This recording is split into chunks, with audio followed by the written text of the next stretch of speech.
Ano yan guys, ito na yung pinaka-araw na exciting. Yung araw ng Sabado, syempre guys, ito na yung last day natin sa work para makapagpahinga tayo pag-uwi natin. So ngayon nga guys, kung makikita nyo, suot ko na yung ID ko, nakalimutan ko na naman. Anong araw nga ba ako nun? Medyo na late kasi ako, nagawa yung ID ko kasi gusto ko sanang balikan. Eh hindi ko na binalikan yun.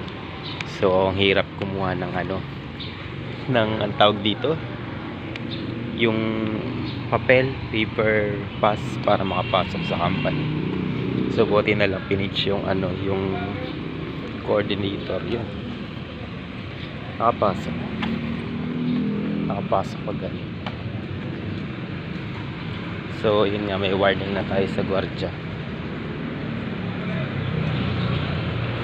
Tapos ayun nga guys, ito na yung outfit ko, white black. So yun lang guys, bye bye.